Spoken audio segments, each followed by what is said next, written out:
Partaya pratibodhita bhagavata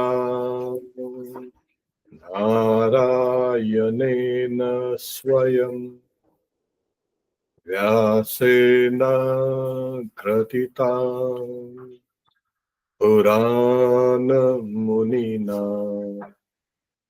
Madhye Mahabharatam Advaitaamritavarshini Bhagavati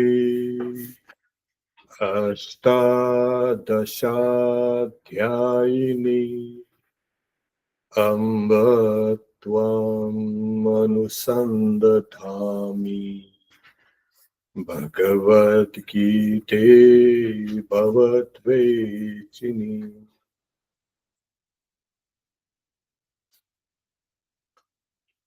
Om Vasudeva Sutam Devam Kamsa Charuramardhanam Devaki Paramanandam Krishnam Vande Jagadguru. Om, O Bhagavad Gita, it was through thy help that Narayana, the Lord himself, brought enlightenment to Arjuna. Afterwards, Vyasa, a sage of ancient times, incorporated thee in the Mahabharata. O Goddess, to thy 18 chapters, thou showeredst the immortal nectar of the wisdom of non-duality and destroyed man's rebirth in this mortal world. O Mother, we meditate on thee. But the Bhagavad Gita, chapter 15, verse 15.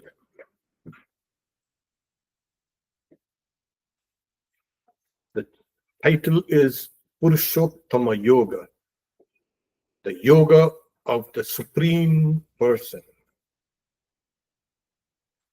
We chant it together.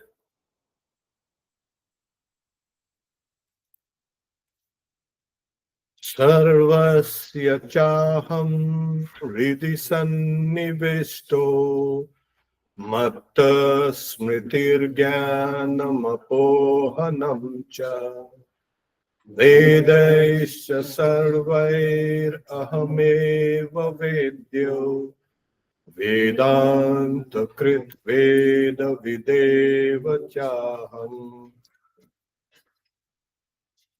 And I am seated in the hearts of all. From me are memory, knowledge, and their loss. I alone am the object to be known through all the Vedas. I am the originator of the Vedanta. I am surely also the knower of the Vedas.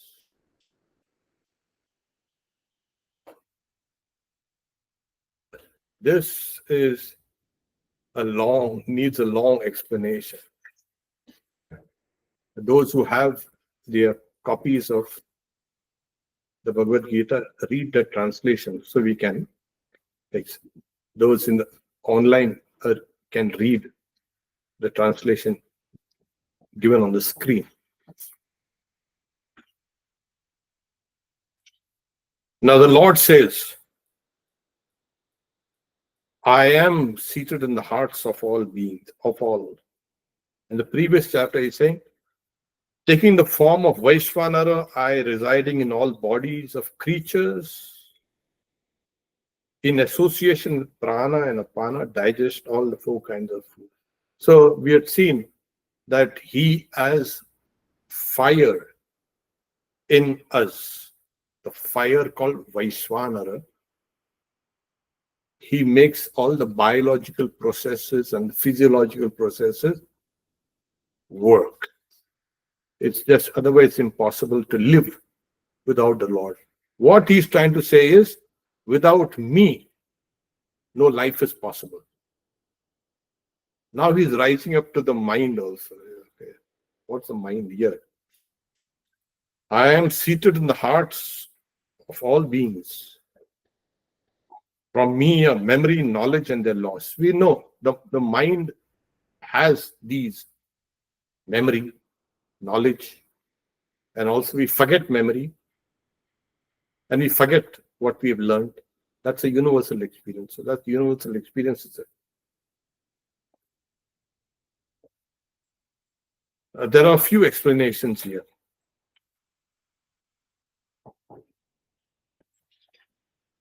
The word used is Sarvasya Chaham Hridhi Sannivishto. Hridhi, in the hearts. In the hearts. What do you mean in the hearts? Yes, it is in the intellect. Now, when you say, the intellect, this is something, it's in the mind. The intellect is in the mind. The other function of the intellect, of the mind is, mind generically, mind, intellect, the ego, and memory. These are the four functions of the inner instruments. And now it says, I am residing in the hearts. So in the old poetic way, the Vedic seers, the rishis, they say in the heart of all beings. Not in the heart, in the core of one's being. That's how they actually understood, really. In the core of, what is the core of one's being? It is intellect, the buddhi, the intelligence. That is what actually, we say sometimes, oh, evolution is so intelligent. It's intelligent. But it is being driven by intelligence. Yes, without intelligence, nothing is, there is no kind of driver anywhere. So, this is something that we have. So now you say, where is the intellect? Now you say, we are asked to meditate on like Sri Ram Krishna in the heart. And we say, here it is. And it is true. You're meditating here in the heart. But that is for beginners, for the KG class. Yeah. You start there. You go down deeper and deeper. Then you'll find that your heart is located here, but it is everywhere in your body.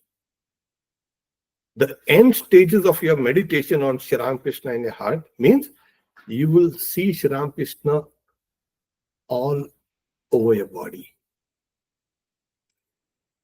Yeah. Otherwise, you say, if you are sitting here only in the heart, like Sri Ram Krishna says, the heart, like it's like, the mansion of, like it is in Bengali, say Babur body.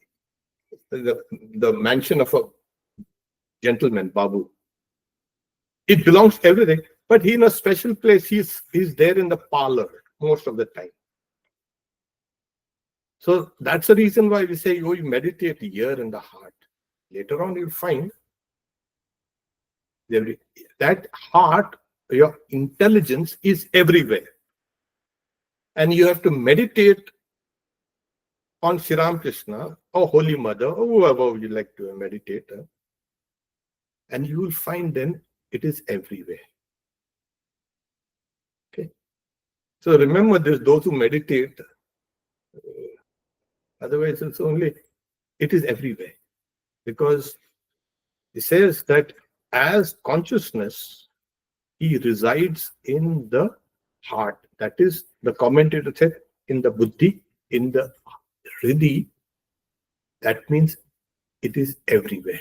Consciousness cannot be only Oh, I dwell only here and that's the only place. No. So in the Vedas also it says, Apadatala Mastaka. From the feet, Apada to the Mastaka. Everywhere. So your heart is actually everywhere. Your intelligence is everywhere. And God as consciousness is everywhere. Okay. So we'll get this right. Otherwise, he'll say, oh, it's only here. And this is not important. And that is not, no, everything is important. So how does God, he enters into everything? Sannivishtu enters. As what? As the Jiva. That's why they say, it is said, only we say, of course, that the Jiva is actually Shiva. There's a song, no? Jai Jiva She Shiv. Jai Shiv She Jiv. Shri Ramakrishna used to sing the song, I think. So God has become the Jiva. And that's why God is everywhere. But in the body, he has become the Jiva and it is everywhere. So don't confine only in my heart. I love you from the bottom of my heart, they will say. Yeah, it means I love you from all of, not only from the bottom of the heart. So as the self, as the Jiva, and what is the Jiva? The Jiva is Chaitanya, consciousness. That consciousness is reflected in the buddhi, in the heart, in the intellect. So the Jiva is a combination. Sometimes we find ourselves conscious, but at the same time, there are so many modifications in the body. Sometimes it is feeling dull, and sometimes it is feeling sharp. Sometimes it is feeling weak. Sometimes it is feeling strong. But these are modifications of the buddhi, of the intellect. So the consciousness appears as if it is now feeling weak and feeling strong. But if you remove all these upadhis, all these things, you'll see the jiva is a combination of these two things. One is God's consciousness and intelligence, buddhi. That is the jiva. God is now playing as the jivas, the millions and millions and billions of jivas. Because in Vedanta, they said they don't like two things separate. They will not let two things exist. They will break it in such a way that we don't want to. Like you can take with like those people go out in India, especially. Bhenge dao, udiyo dao. Break it, throw it out. We don't want two. We just want one. So you cannot have God and Jiva as separate. It has to be one. So that's why it is here he is directly saying, Sarvasya chaham hridi sannivishto. I enter, I dwell in the hearts of all beings. Okay. Of human beings? No, not only human beings, but from Brahma right down to the blade of grass out there. From everything, even Brahma, saying yes, even Brahma, who is the creator God. So God, this God is even greater than the creator and this, all these things.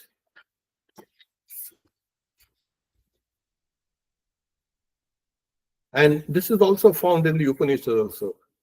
saying, I have entered into all beings. I am the creator of all beings. So in the Upanishads also you find he created and then he entered into it. Tat srishtva tadeva anupravishat. He created things and entered into it. And what is this creation? The creation is actually done through Maya. We will not get into this, but we'll stick to the idea that, and he says, Cha aham. It's saying in the Bhagavad Gita, we have in Indian this like, cha means cha, tea. Chaham. Cha. So there are two. There are two times the saying. So you drink tea, they will say, why? It's in the Bhagavad Gita. Cha. But they will forget that I am tea. Cha. Cha aham. I. Bhagwan, Sri Ramakrishna did not use the word I. He never said I. He always said, you know what? Ekankar, this, etc. He used to always make it a point. Never said. But here in the Bhagavad Gita, very clear. I am entering into all beings. I have entered into all beings. Now you will say, how egotistical. I have, yes, because the real I only belongs to God. You are all trying to imitate all this kind of, the real I belongs to God. If you can understand this, and that's why a lot of sages and all are saying, find out who you are. Find out who you are. And they think that this I is all that this big business. You remove the I from this world, you get nothing. Try it. You remove the I from you, you will get nothing. Like you experience when you fall asleep, deep sleep, nothing is there. So on this I, the whole world and creations is based. So when he says I, big ego is got. Yeah, only he has got a ego. The only ego that is there belongs to God, not to us. We are like, they say, nakal, that, we are simulation. We are not real I. Forget all this. I'm doing this. It is because of the God's I, you keep on saying I. If you would know this, then you would be free. Only now you think, no, it is me only. Everybody else are fools. I am only there alive. So that's why he's saying, he's used the word I. I have entered into all beings. So your I, he's telling us, is not yours. It is mine. It is God's. So he has entered into. Now we'll say, oh, we have got now four things going on. What? First is heart. It is here, and yet it is everywhere. Then we have the intellect, the buddhi. What is that? Yeah, that also is everywhere. Then you have consciousness, which is again everywhere. And you have I also. That you also find out it's everywhere. Try to just find out where this I exists in you. You will keep on, then people say, try to find where this I exists. Impossible, you will not find it. And yet we base our lives on this. You cannot find it. It is impossible. So then you'll say, okay, where is the intellect? It's the same thing spoken in different ways. The Hriday, the heart, which is the intellect, and in which consciousness enters, consciousness of God, and I. That is also everywhere. You will not find it in one location. That's why when you start meditating, please start meditating here. Okay. After that, you can see that it is changing places. So this is the reason why I'm saying, as I have entered into all beings as Jiva. Because you cannot grasp consciousness, it's very difficult. You can still grasp the sense of I, not the ordinary ego. The I, you'll be able to grasp it. You hold on to that. So when you hold on to this, yes, then you can dig down deeper and deeper. So since he has gone inside, the word used matta, from me has come memory, knowledge, and its loss. From me, because of me. The commentator says, not because from me. Yes, everything has come from me, that is God. But because of me comes memory. Now, what is memory? Oh, memory is it's the experience of things seen, heard, read, all these things. Memory. This is in the case of ordinary people. In the case of yogis, things experienced in the past life also. They want to include everybody. Hey, yogis and non-yogis, everybody. So memory. So the yogis will remember their past lives also. Things happened in the past. So where does memory come from? Oh, it's a very long, very, very long. But I don't remember. That's because memory and its loss also is because of this Lord, because of this consciousness.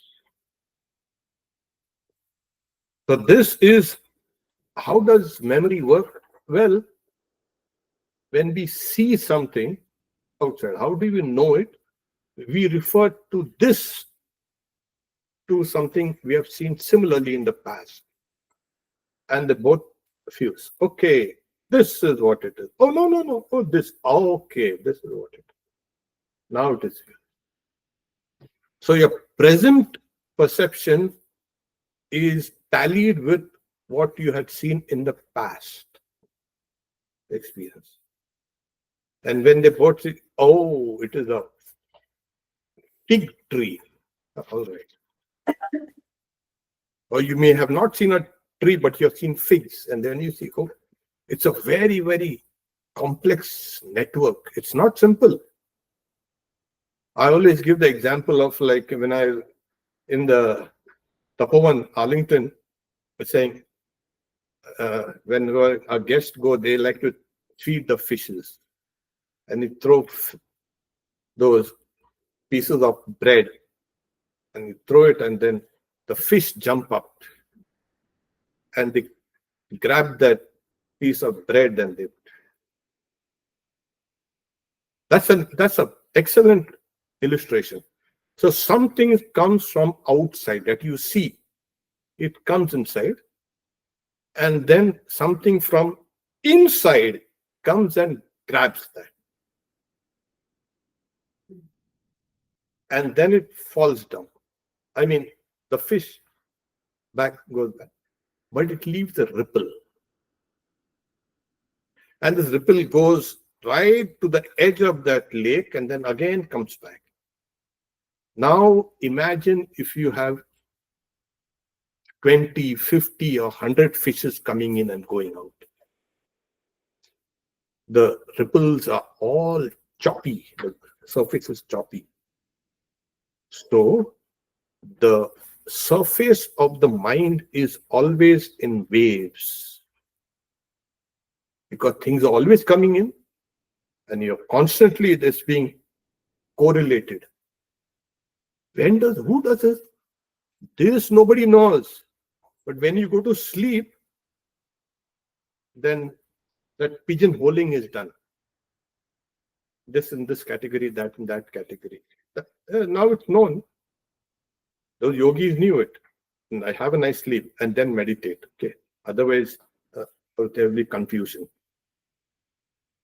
So this is constantly, this whole thing is going on and on and on. So the lake of the mind has always waves. If you close all your senses, then all your memories come. So people are sitting quietly, doing nothing. But no, they're not quiet. They're sitting very quietly. They are now chewing the cud, as they say. They ate like the cow. And then quietly, how calm, nice the cows are. No, the guy is nicely chewing this. Bring it out. So we are doing that. So it's one of the most complex mechanisms. How it is done, nobody knows. How we remember, nobody knows really. Yes. Oh, there are these neural mechanism. There are these constant, like if you send electricity constantly through one wire, it becomes strong, etc., etc. But how really memory functions? So that's why he's saying, from me is memory. Sometimes good memories. Because of good memories, we are in this good place. What good memories? Those memories becomes samskaras, impressions. And those samskaras then become more deeper vasanas. Yes. So that is what it is. That is what drives rebirth, etc. Birth, rebirth is memory. All memory. Because whatever you see and hear and do, etc., it's leaving a mark. It leaves a trace. Like Swamiji says, that leaves a ripple. But in the lake, in the Arlington Lake, the ripple rises and settles and goes, disappears. But in the lake of the mind, nothing. Whatever you have done, whatever you have said, whatever you have, everything is recorded. Like in the Puranas, in the mythological literature, the guy in charge of it is Chitragupta, who records everything. Yeah. Chitragupta has got a big book. You go to him and say, "Oh, I see." And he opens the page. "This is what you have done." "I forgot." "Sorry, it's all recorded here." So we used to make fun. Actually, it's not a book he has there. He reads your mind. So that's why in the Bhagavad Gita, the Lord says in the Vibhuti, Gandharvanam Chitrarata. So this Chitragupta is one of those recorders. It's the mind records everything. And sometimes you wear it out, some of those old memories have gone out. You have countered these things with it. So you lose it also. Okay. You forget it. Yeah. Oh, I forgot. Where did I keep my phone?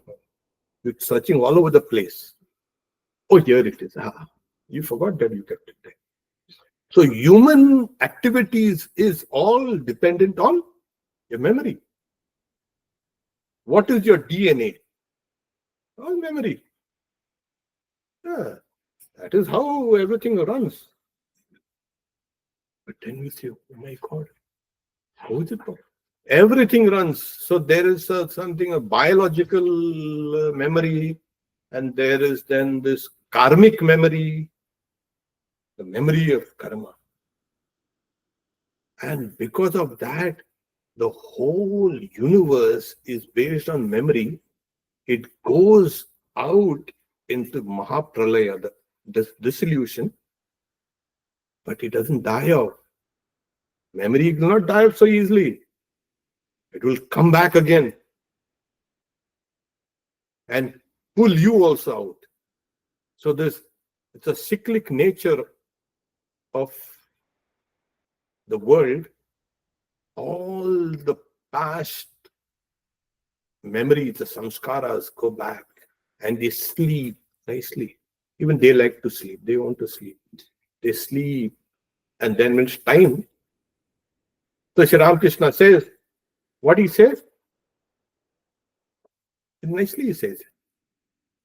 Like, you have seen in homes, the old lady has the hodgepodge pot. In our old houses, like, sprung from the rafters, they should tie these small pots, and they used to keep things there in that pot. Whenever you needed something, Holy Mother also had that pot tied in that Nahabat. So that was it, because you keep it on the ground, yeah. So he's saying, like then Kali takes things out and brings it out. Then the whole kalpa begins again. So it's all memory in the form of seeds. That's why I said, Suryo Chandramaso Yata Data Yata Purvama Kalpaya. Suryo Chandramaso Data Yata Purvama Kalpaya. Divim cha Prithvim Chantariksham Matevsava. So the God, he created the sun and the moons, etc. Surya Chandramaso. Yata Purvam, like it was in the previous Kalpa. So everything has come out. So when he says, Matta Smritir Jnana Mopohanam Cha. Matta Smriti, or Smriti.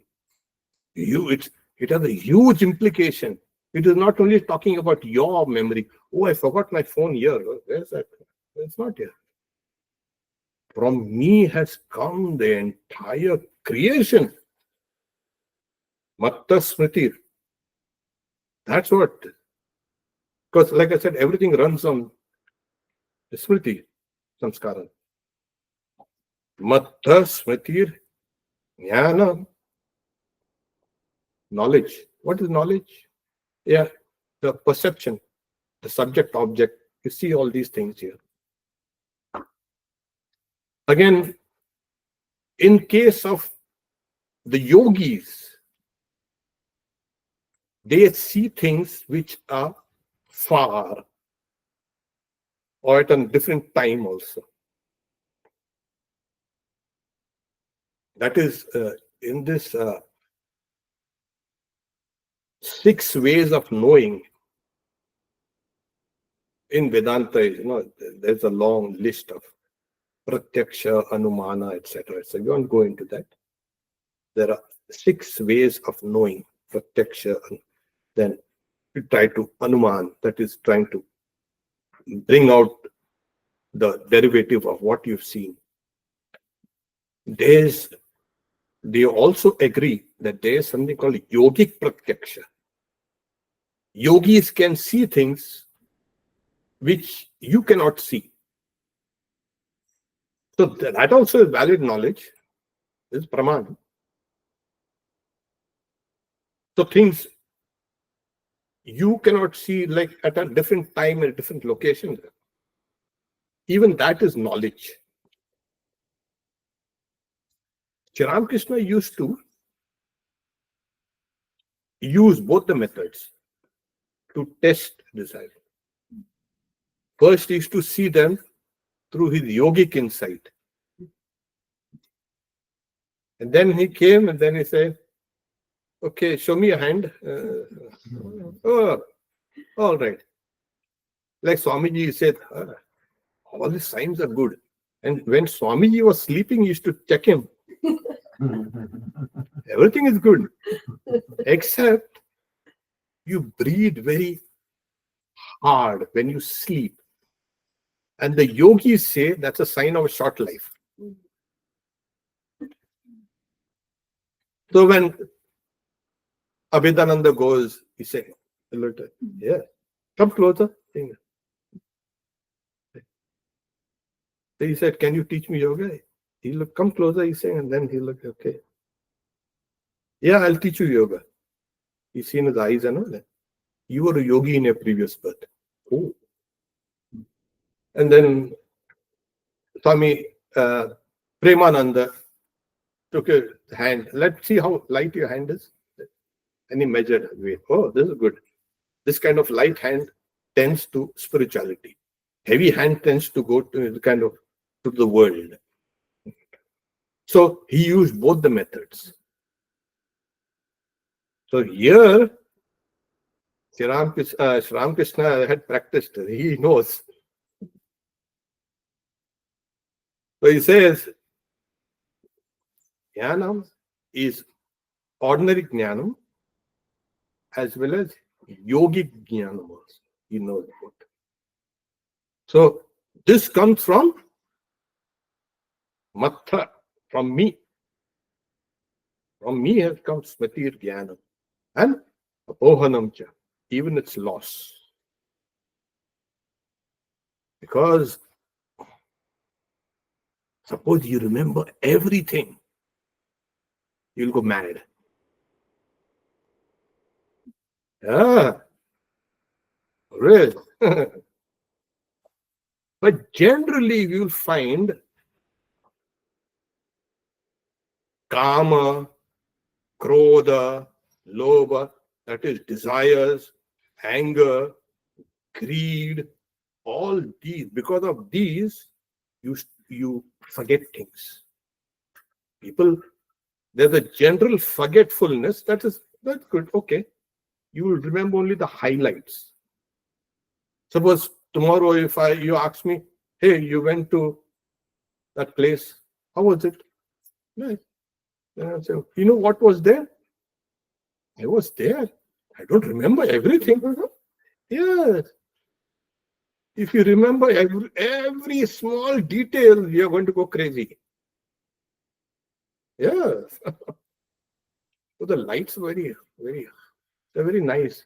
That shade was kind of okay, pleasing. Windows were nice. Well, you'll remember something.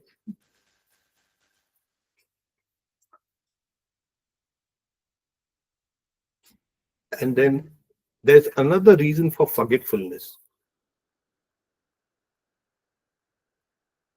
As I said, kama, krodha, lobha, etc., moha.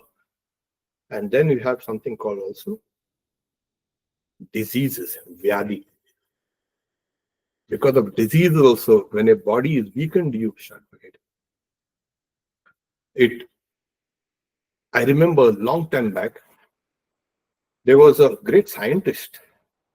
I forget his name. And he, in his brother's name, had donated a large amount of money to one center to start a new wing into the hospital. He was a nuclear physicist. That person who did it. So, in his brother's memory. So he's saying, and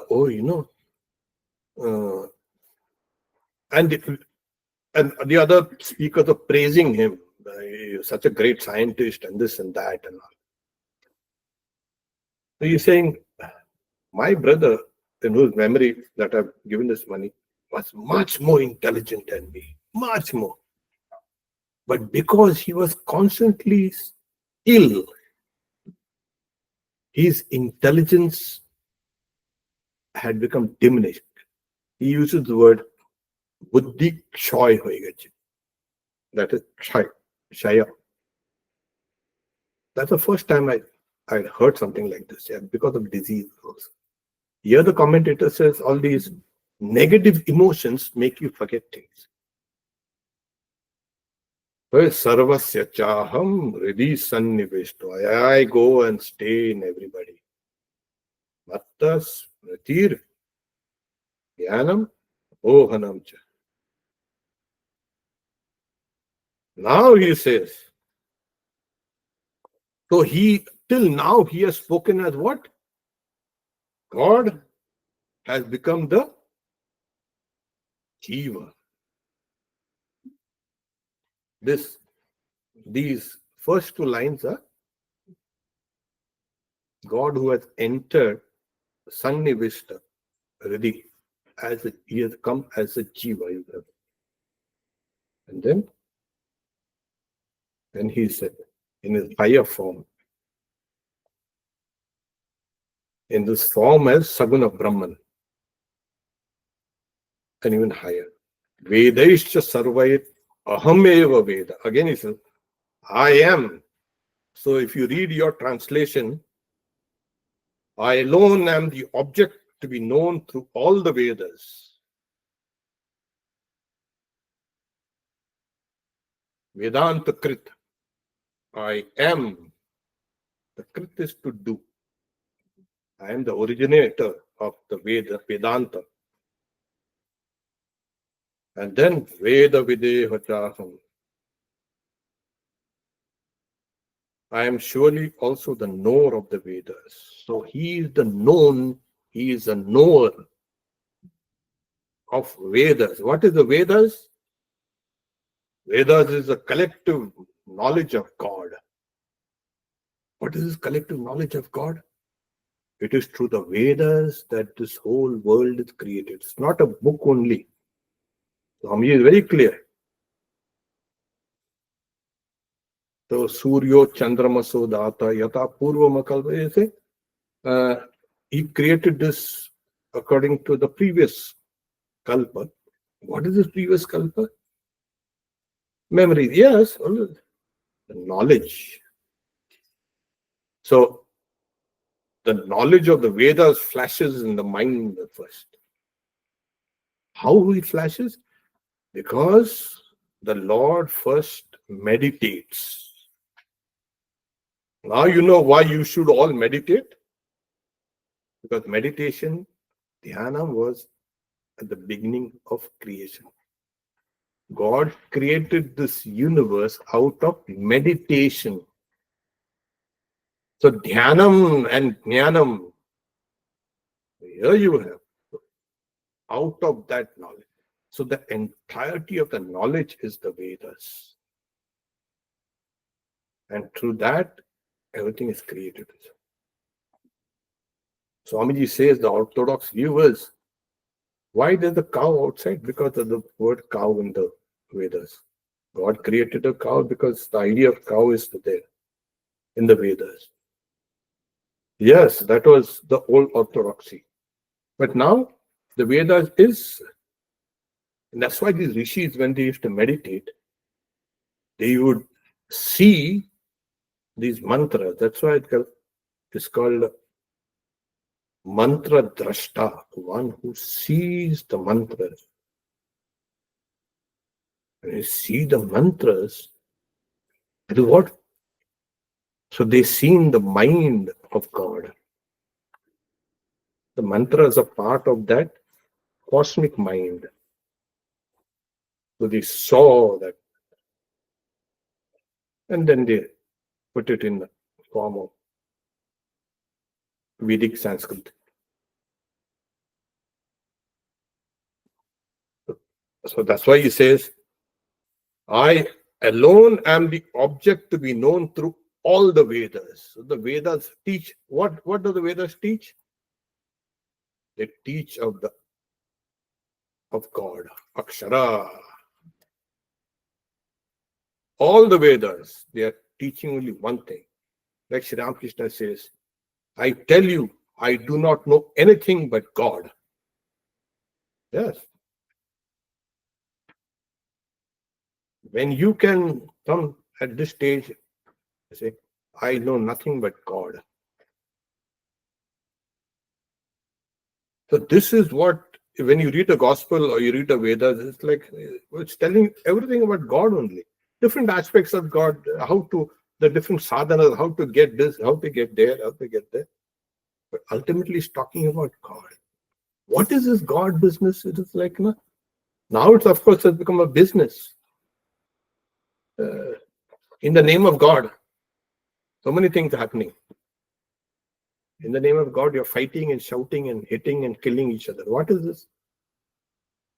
The Vedas, like they're speaking only of God. That's why he's saying, I alone am the object to be known through all the Vedas. And then he says, I am the Vedanta Krit. I am the originator, the Krit, the doer of the Vedanta. But we thought it was the Veda Vyasa and Shuka and all these great sages were there. They were doing that. Yeah. God, as it were, has come in their form. So when you say, oh, Vedanta philosophy, who is the originator of it? Then we'll say this, that, and Shankaracharya and all. Oh, yeah, all right. But he's the real originator of the Vedas. So God comes not only, God comes to teach you also how to realize it. What is God doing? Constantly is trying to tell you, hey, I'm here. You've forgotten me. And then when the whole world forgets, he comes at an incarnation and gives 2 or 3 slaps. Come this side. All right. Yeah. You've forgotten me. It brings everybody. So Vedanta is teaching what? About God. The Vedas are showing what? Telling what? About God. So why? I am the Vedas, he's saying. I am the originator of Vedas. I am surely also the knower of Vedas. I know.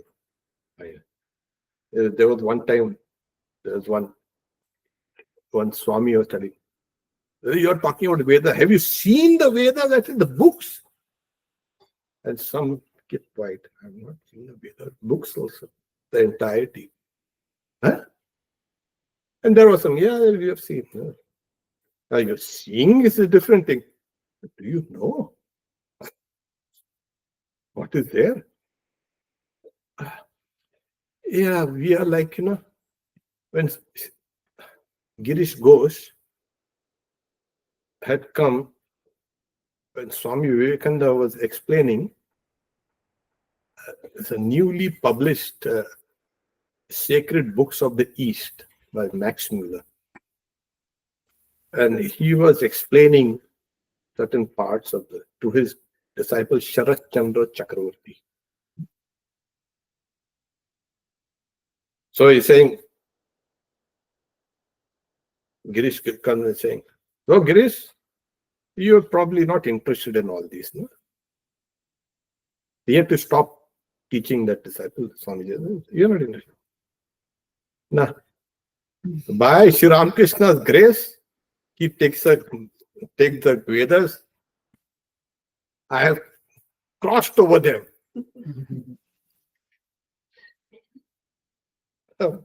We also like that. The other brahmacharians say, we also like that. By Sri Ramakrishna, we have crossed. And then Girish goes saying, salutations to Sri Ramakrishna in the form of the Vedas. Nikhila Veda Murtaye. So he is the Nikhila Veda Murtaye. He is the form, the complete form of the Vedas, Sri Ramakrishna. So if you want to know the Vedas, have you read it? No. Meditate on Sri Ramakrishna. Any form of God, it is the form of the Vedas. You must think like that. Oh, I'm meditating on the hand and the feet. What? You're meditating on the hand and feet. Some people say, I cannot see the face. Sometimes I can see the feet. I cannot see the... I also smile. I said, okay, all right. Try. But when you're meditating, you must think that Sri Ramakrishna is the form of the Vedas.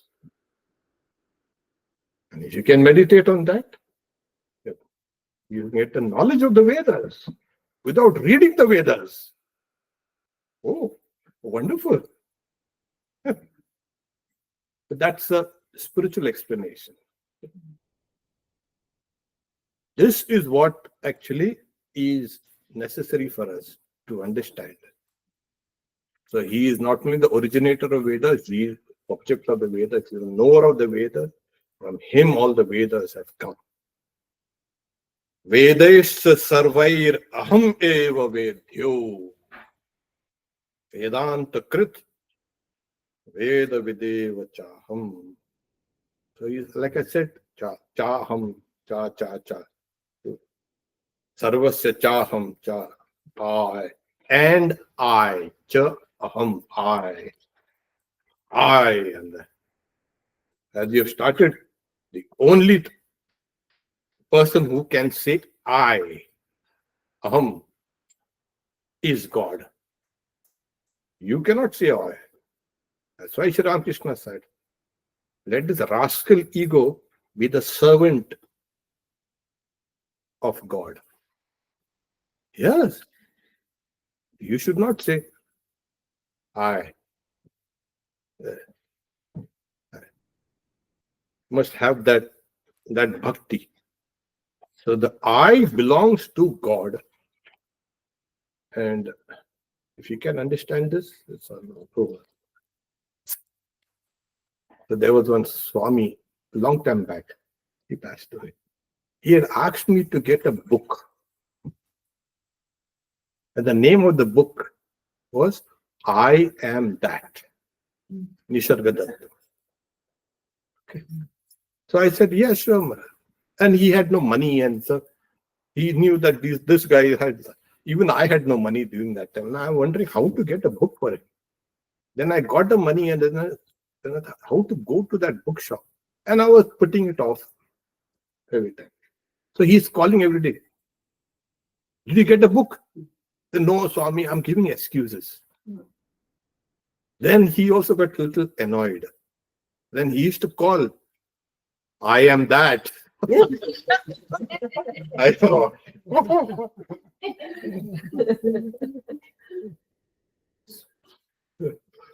finally, you got the book, send it to him, and I was like, yes, I am that. So other saints are always saying, find out who you are. And they call it Atma Vichara. It's not finding your ego. You must understand. People think, oh, you must try to find who I am. I'm such a great person. Only when I'm alone, I'm such a great person. I imagine all these things. I'm the greatest person there. But when I'm put in front of 20 people, that person is talented in music, talented in this, talented in that, and my ego. So they are asking for an Atma Vichara, not because people, that's a problem with spiritual knowledge. You tell something and it's taken differently. Yeah. And then I said, wow, because you process it differently. So always remember, Jnana, this inquiry, is Atma Vichara. Atma.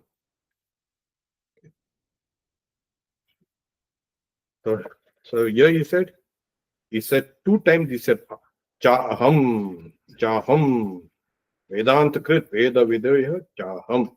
As a Jiva, he's showing that I am the boss here, I am the one who is here. And as Brahman, he also saying, it is me. You all guys are all duplicate. All your people who say I, they are duplicate eyes. They are not the original. The simulation. Okay.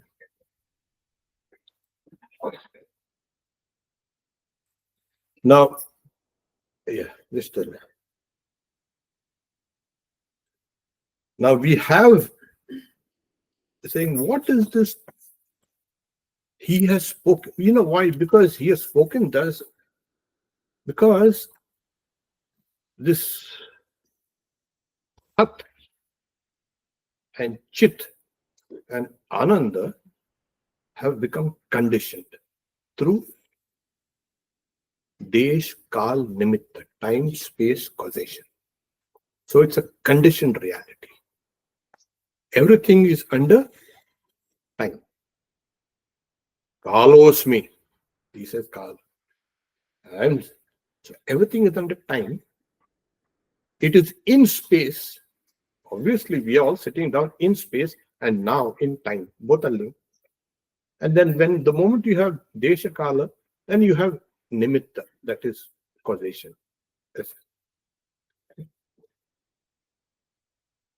So this is the conditioned reality we are in.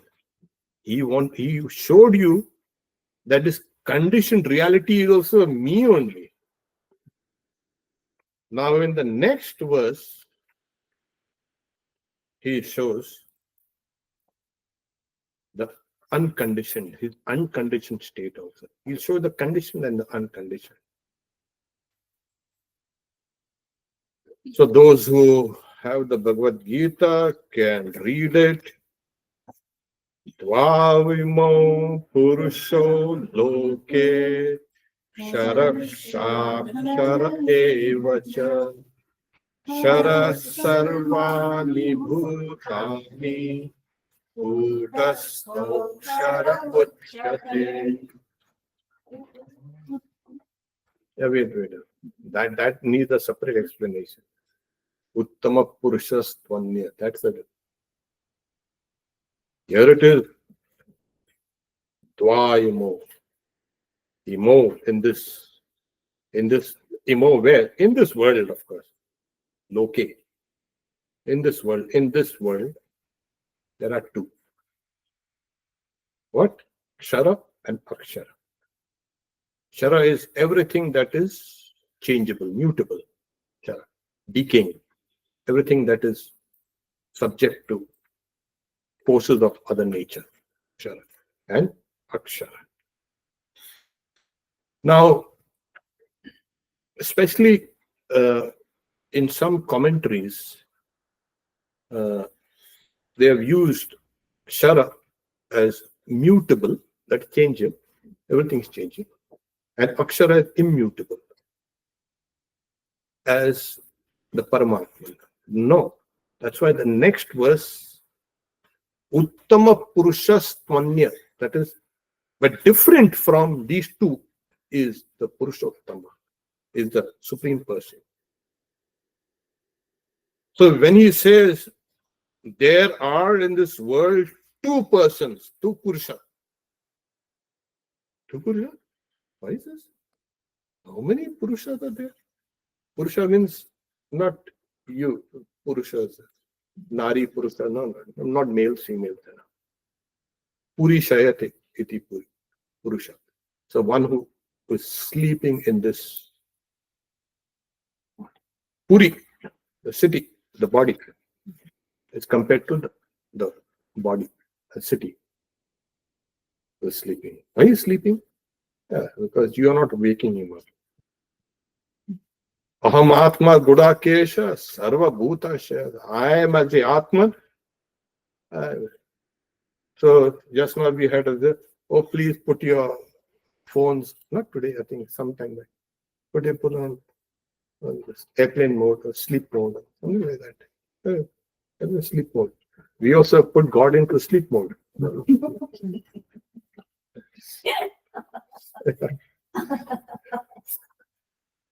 So this Purusha, what is this? There are in the world two Purushas. What is this? Yeah, realities.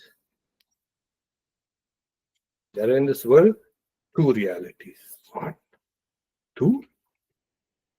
We want to, like Vedanta says, we want only one. Not only that, after sometimes they say we don't want one also. We don't want one, we don't want two, we don't want three. We want only something is beyond. But they will say, okay, one. Ekameva advitiyam. One only without a second, they will say. The mutable Kshara consists of all things. Kshara sarvani bhuta. Consists of all things. Sarvani bhuta. All beings. We are all changing. Just now, before coming, oh, that's so-and-so Swami.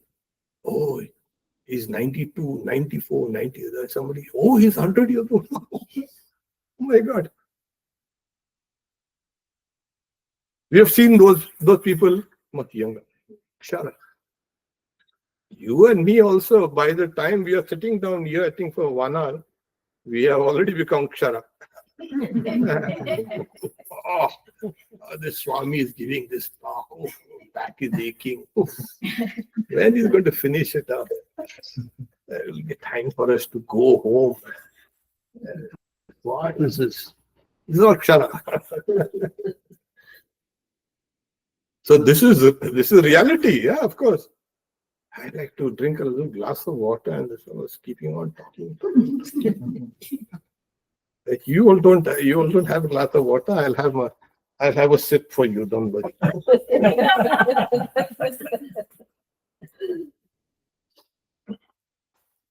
Don't worry. That is the meaning in this also.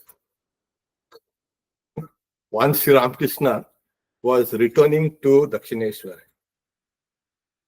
and with him, Swami Abhedananda was a Kali, and some other devotees, Gopalerma and all. They were returning. So Ramakrishna was feeling hungry, and now he's in the middle of the Ganges. So he asked, do you have any money here? He himself, we should not keep any money. Any money? They found, yeah, then they're saying, yeah, somebody, Abhedananda had some coins. Okay, so let's go to the bank and you buy something. So go. They had hired the boat, so they go and they buy some food, jalebi. He liked jalebi. Sri Ramakrishna, just remember this. He bought a big packet. And he comes with a big paper packet and he gives it to Sri Ramakrishna. And Sri Ramakrishna, alone, and everybody hungry, they're looking at him. He eats it alone. And then takes a little Ganges water. He burps. Oh. By the time, as he was eating and they're looking at him, and after he burps, everybody's hunger was satisfied. Tasmin tushte jagat tushte. So when God is pleased, the whole world is pleased. So I'm pleased.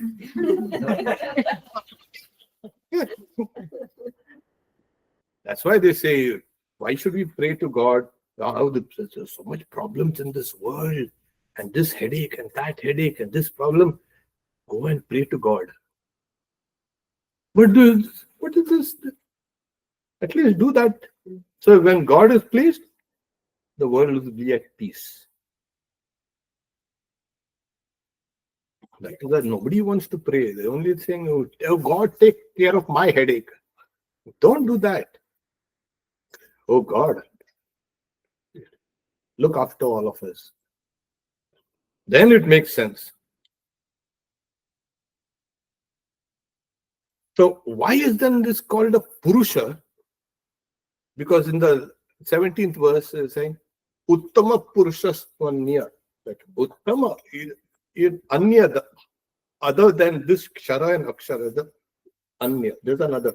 Uttama, supreme, the best. Because these things, this Kshara, I have not explained Akshara yet. The Kshara and Akshara, they are the upadhis, limiting adjuncts of God, of the Supreme Person. That's why it is called, this is also called a Purusha. Because it is a limiting agent. It is part of God. I told you this is a conditioned universe. This is the conditioned form of that Purusha. So it is called by implication Purusha. Tvayimo Purusho Loke. So in this world, there are these two Purushas. Otherwise, they will say, how many? One Purusha here, Kshara, another Purusha, Akshara, and over that there's another higher Purusha. So many. These fellows, Indian Hindus, they are like so many gods. They cannot have one. No, that's not true actually. For us, there's only one. God is beyond one, two, but there's only one. All these others, like we are all, they're just manifestations of that one. Ekam Sat, one is one. That in the Rig Veda, that has stopped all. People don't read that. Oh, there are 3.3 million gods. Huh? Wish we would have had some more. We can do some more. No problem. Why? Who's there to stop us? So when we were young, we had there was one movie called Santoshi Ma. Yes. Yes. Yeah. And now there's one Santoshi Ma. It is not found in the Vedas or in the Puranas, nothing. But the movie was a hit. Yeah. Great hit. Everybody likes Santoshi Ma, Santoshi Ma. Santoshi, that is one who gives you santosh, happiness. Okay? That is. So, after the movie is running nicely, I never saw it, but I saw parts of it. Yeah, I remember. And then we find temples coming up. What is new temple? Santoshi Ma temple. Huh? What is this? First she was in a cinema. Now she's got a temple. Now we are having puja and the pujaris are making Santoshi Ma temple. So we can also have anything. Over the years, over thousands of years, we started so many of them. Okay. You also be happy, or we'll also be happy. But everything is actually nothing but praise to that one. Ekam Sad Vipra Bhuda Vadanti. So, yeah, so Kshara is saying. So in this world, you find two things very clearly. What? Cause and effect.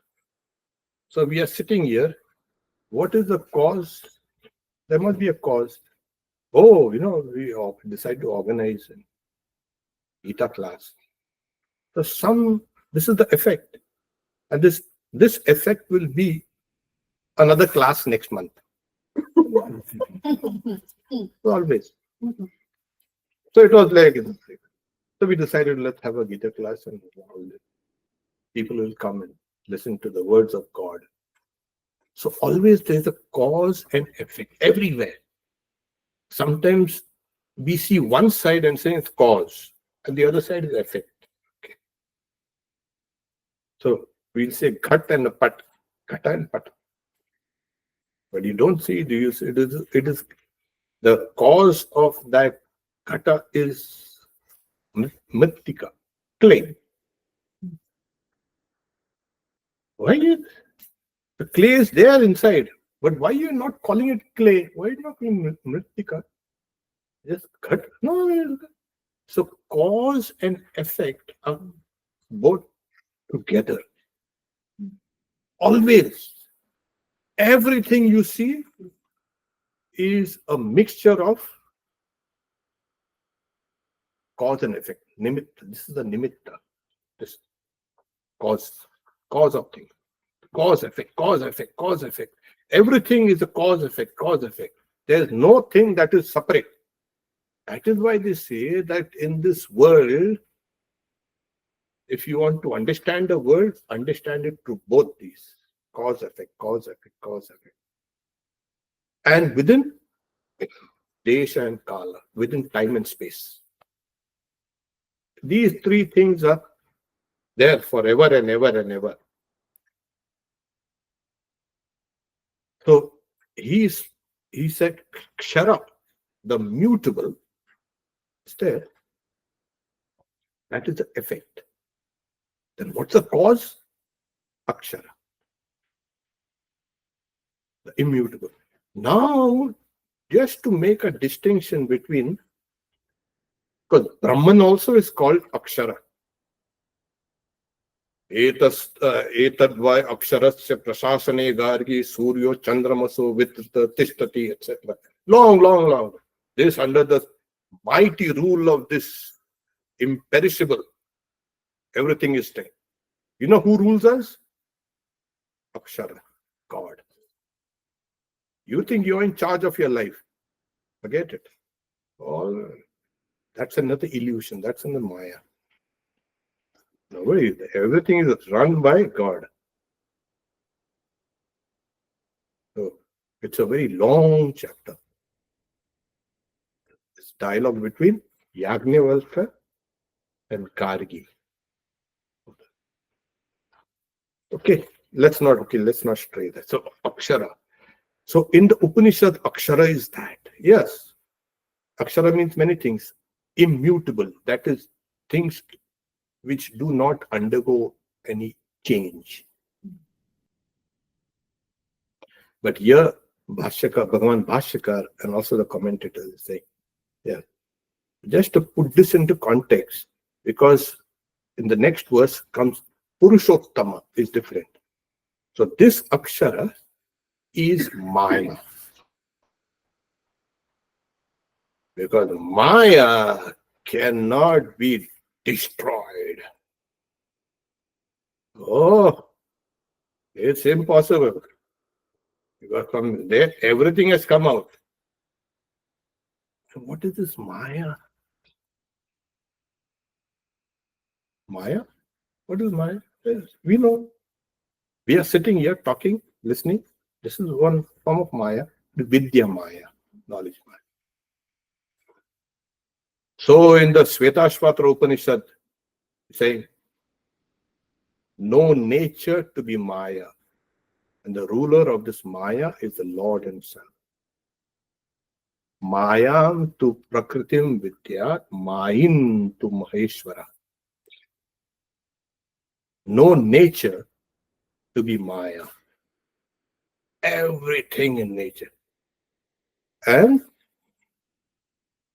the higher one, Mahin, one who has Maya, it's a power of God. Mahin to Maheshwara. Okay, I think this is. So this Akshara here is this Maya. It's the power of God. And that's why, since it's power, like Sri Krishna says, like Dahika Shakti, Agni is Dahika Shakti. The power to burn of Agni is one with that Agni. You cannot separate these two things. But similarly, Maya, the power of God, cannot be separated from God. But for our understanding, there's God and Mahin to Maheshwara. Higher than.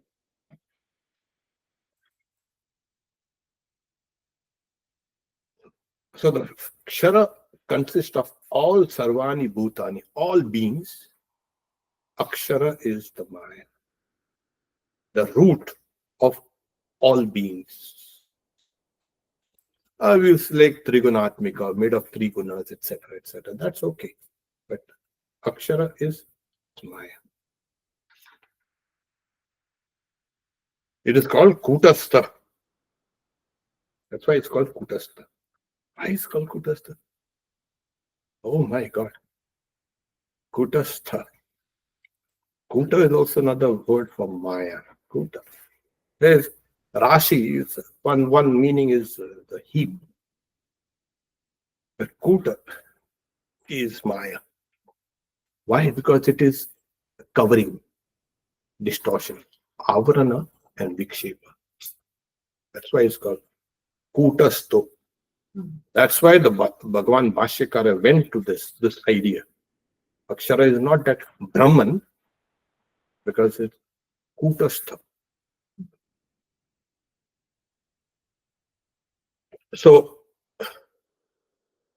when you say kuta is kuta buddhi, we say the wisdom is very crooked, distorts. Like Sri Ramakrishna says, no? Oh, the crow thinks it's very intelligent, and it is very intelligent. They say it has an intelligence of a 7-year-old. Sometimes we also sometimes like 2-year-olds we become. Don't worry. Yeah, if you see an entire life, entire day, sometimes we behave like 1-year-old, 2-year-olds. Yeah. So, but it eats what it eats, all the garbage, all the filth. Yesterday I was seeing a crow eating some filth there. I was looking at it, and it is looking at me like this. I'm going to, near that church, So I turned, and they're again looking at me if I'm going to take it or no. You drive it away. No, I'm not. You eat it. Because the same crow, one time, it was winter and I clenched my fist and I was walking, it's cold. And it started cawing. Then I think, what is this? And then another 3 or 4 crows came, their friends, family, So I opened my hands like that. And then it thought perhaps it had. Then it stopped. You must know how to tackle 7-year-olds. So whenever that same crow comes, he looks at me first, and then he look at my hand. And I look at a crow and so the same crow, probably the same crow, all crows look different, same.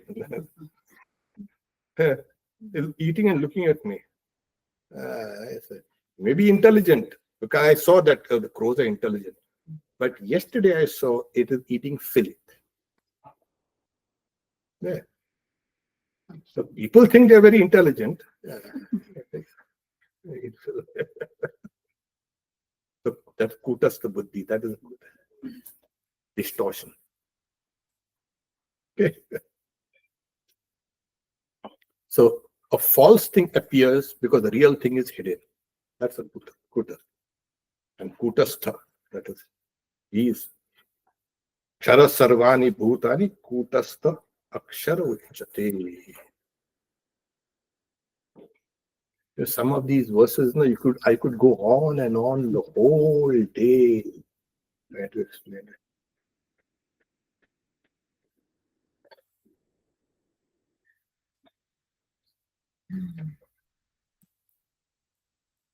Okay. The next. Before you can go, it's like both to make a difference. It was the upadhis, the adjuncts, limiting adjuncts of God, who is called Purushottama. And because it's a limiting adjuncts of the Purusha, it's called Purusha. But now it's Purusha Uttama, the supreme person, beyond this cause and effect, beyond Maya and its effects.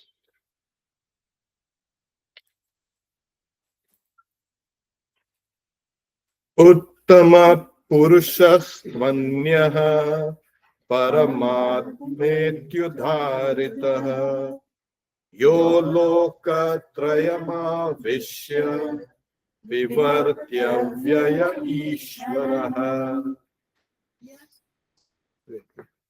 Yes, Maharaj, wait. That also needs a little thumb. Uttamaha.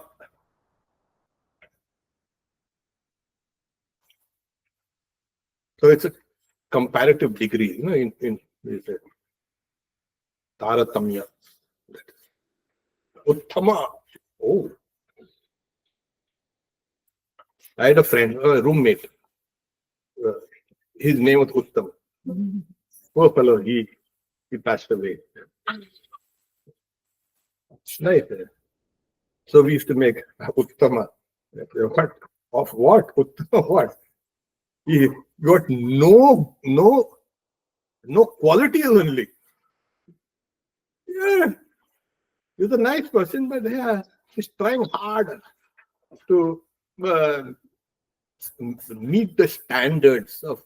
We have set some standards. There are some written rules, written standards. You go to in the examinations in Sanskrit, you have to get minimum of 65. In Vedanta and Upanishad, you have to 80. All that. You're trying hard, trying to meditate, and everybody's meditating 3-4 hours, and he's trying to meditate. But his name was Uttama. He's saying, what Uttama is this? That's another difference. Everyone, their names have a very great significance.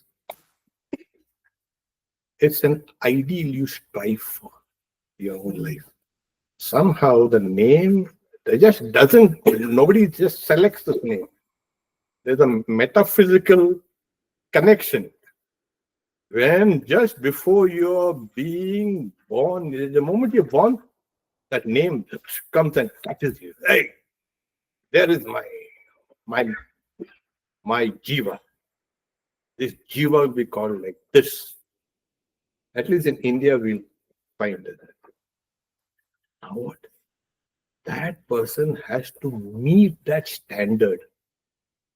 Oh yeah. You cannot do like that. There's a deficiency. Good. How do you see your name? Somewhere you lag behind. Yeah, but you have to get. But already you've been given that name. This is the name of the jiva in this janma, in this birth. And you have to strive to be like that. You're not fully that. Strive to be like that. But God does not have to be. He is already that. Uttama Purushas. Why?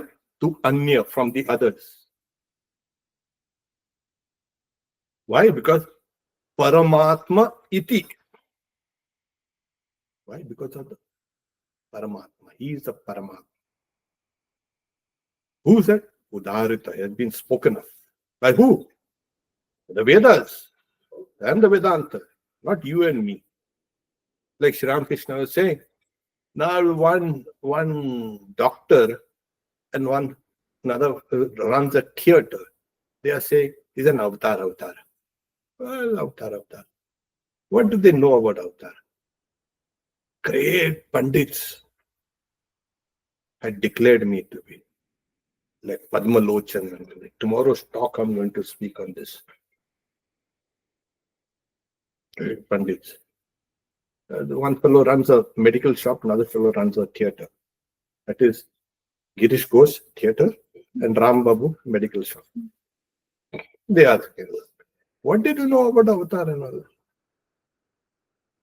all? So the Vedas themselves have spoken, Uttama Purusha, Purushottama. He is the Purushottama. Not you and me. Oh, he's Purushottama. And where is that? Somewhere deep, high in the sky. No. The sky business should be taken out of your conception of God. There is no sky business, no heaven business. Take it out. That you are learning the Swargaloka and all this is for these kindergarten children. Oh, there's a Swargaloka. So you say, Yo Loka Trayam Avishya has entered, it dwells in this Lokatraya, these three worlds, Bhur, Bhuva, Swa, the entirety of this phenomenal. Only this earth, Bhur, Bhuva, the intermediate, and Swa. all the Yoloka Trayam Avishya and Vivarti holds. And what is he also? Avyaja, undecaying. And also, he is the Ishvaraha. He is God. Ishvara, one who controls everything. So I was telling you, who you think you are running your lives? Forget it. Somebody else is running your life. So one time, one Swami was asking me in India, many years back, hey, you know how to drive? So I was also, he was a senior. I was also joking. But in India, you're not supposed to drive at all. You cannot. Only in some village centers, you can. There's no staff and no driver. You drive. But in the city, then I said, yeah, I know how to drive. Yeah. Oh, all right. He's not asking me to. He's already got a driver. So I said, I can drive. Well, I'm a backseat driver.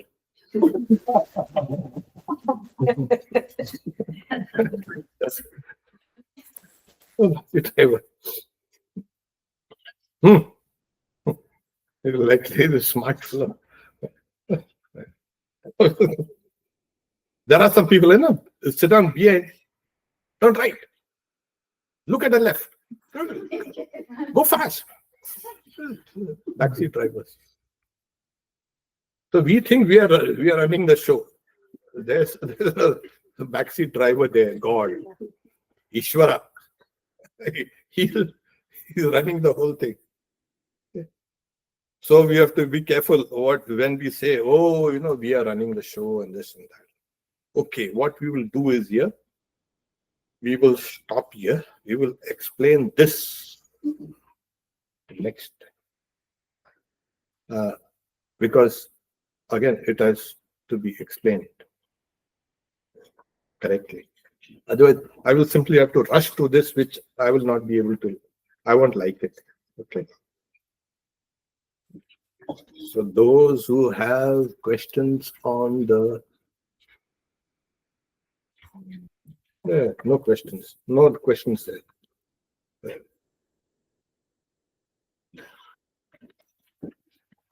So we have...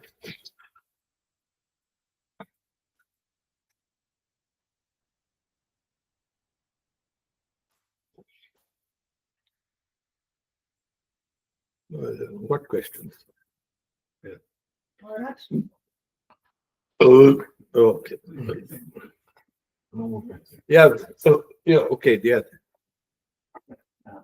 So maybe in this verse, Kutastva Akshara Uchyate, and then in chapter 8, Bhagavan also says Aksharam Brahma Paramam. So is it just that one is unconditioned and the other is conditioned? Is that? That's why they say, according to the context, the word has to be interpreted. That's why you need Bhashyakar. Otherwise, you will mix up these things. So this year, it is, Akshara is Maya. It's Kutastha. It will deceive you. And then, because this whole universe comes out of it, goes back into it, it is not destroyed. You see, Maya cannot be destroyed because it's producing this. Is this universe new? It's a very old, ancient. How is it? It is eternal. Ooh. Yeah, it is, but it is constantly changing. It's called a Satkaryavad. It is constantly changing. It is eternal, but it's changing. There is another eternal, which is unchanging. One is Chala, changing, and one is Achala. Achala Nitya. That's why he says Achaloyam Sanatana. That's right. So there he said, I am the Achala, the immovable, Sanatana. So Kutastha also is a Sanatana, but it is Chala.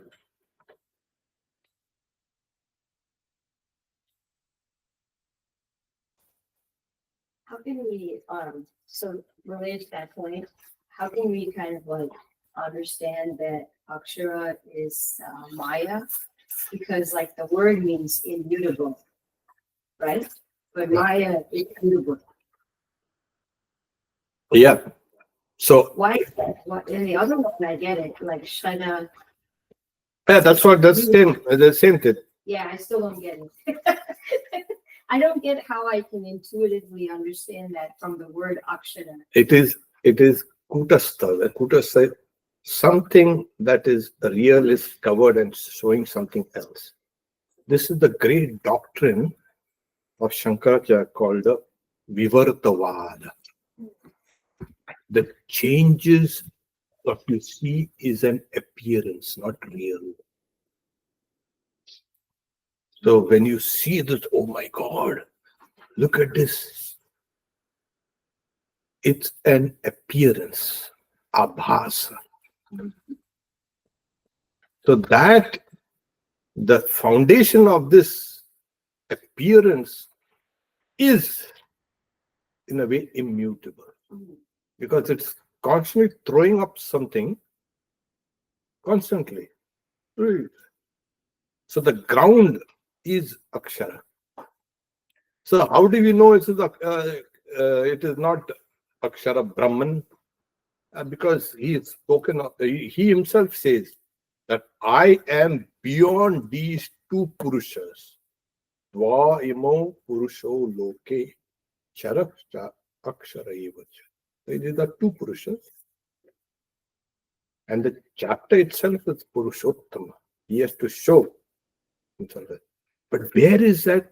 Is the first stage and second stage? It is here. That's why the rest of the sloka will explain this. That it is here. He holds everything together. How do we know it? That is why you need the commentators. Otherwise, it becomes very difficult. So, what was the intent of Veda Vyasa? That was the intent. Sometimes you are limited by the use of words. Language itself is a limitation. So, in Sanskrit, does Akshara also mean letter, like alphabet? Yes, yes. Yeah, I find that really interesting that I didn't want to go there because I'll have to bring in Kali with all Aksharamala. yeah. Garland of letters. John Woodruff has written a famous book, Garland of Letters. You heard of John Woodruff?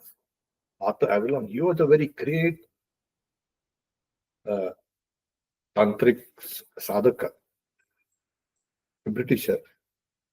He had been knighted also, Sir. He had got a Sir. He used to write under Arthur Avalon. So John Woodruff. He studied the Sanskrit and this and that, and so he wrote the world as power and power as the world, Shakti and Shakta, Tantras, the serpent power. And one of his book was the Garland of Letters. That is, so Kali has that Mundamala,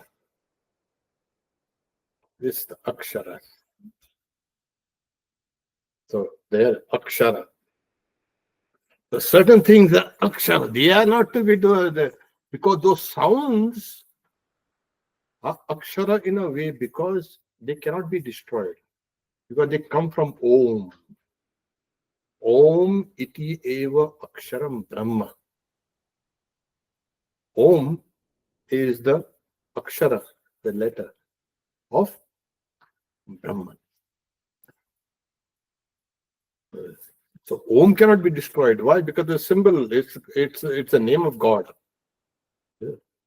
So everything, all the other aksharas have been derived from that Om, the akshara. That's why it's called akshara. Right? So, when you understand this so deep, it becomes very fascinating. Om Shanti Shanti Shanti Hari Om Tat Sat Shri Ram Krishna